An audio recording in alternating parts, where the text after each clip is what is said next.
Quando eu ouço "eu tenho medo do Bolsonaro", eu respondo: eu tenho medo de ter um presidente presidiário, ladrão de merenda, invasor de propriedade privada, falsa ambientalista melancia, falso profeta, cangaceiro esquerdista, ou um muro sem posicionamento firme como o presidente do Brasil.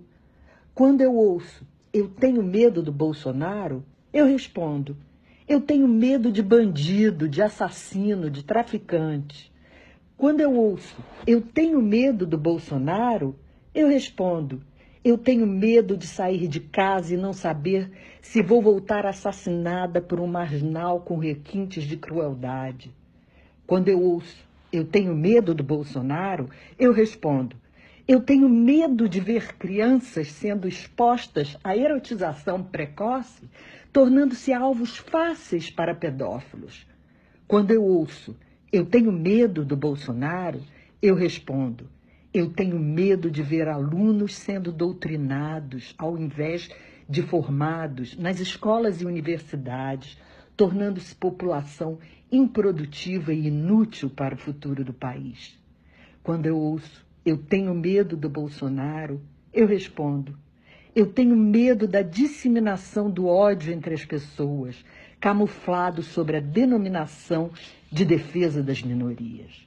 Quando eu ouço "eu tenho medo do Bolsonaro", eu respondo: eu tenho medo da legalização do aborto indiscriminado, ao invés de uso de métodos contraceptivos, ceifando o primeiro e mais importante direito fundamental garantido na Constituição: a vida.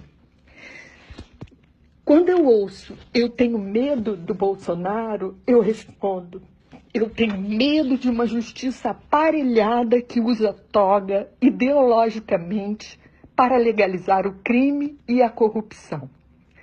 Quando eu ouço "eu tenho medo do Bolsonaro", eu respondo: eu tenho medo do desarmamento da população, do desencarceramento em massa e da desmilitarização da polícia.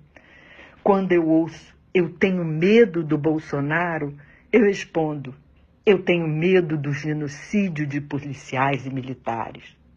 Quando eu ouço "eu tenho medo do Bolsonaro", eu respondo: eu tenho medo da inversão de valores numa sociedade doente e corrompida. Quando eu ouço "eu tenho medo do Bolsonaro", eu respondo: eu tenho tantos medos, mas o único que não me assusta no momento é o Bolsonaro, porque o único que tem combatido com veemência a todos os meus medos.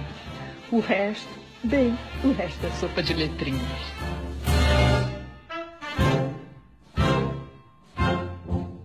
Gritando eternamente imenso e esplêndido, ao som do mar e à luz do céu profundo, fulguras ao Brasil, florão da América, iluminado ao sol do novo mundo, do que a terra mais garrida, teus risonhos lindos campos têm mais flores, nossos bosques têm mais vida, nossa vida no canseiro mais amores. Ó pátria mágica, salve, salve, Brasil de amor.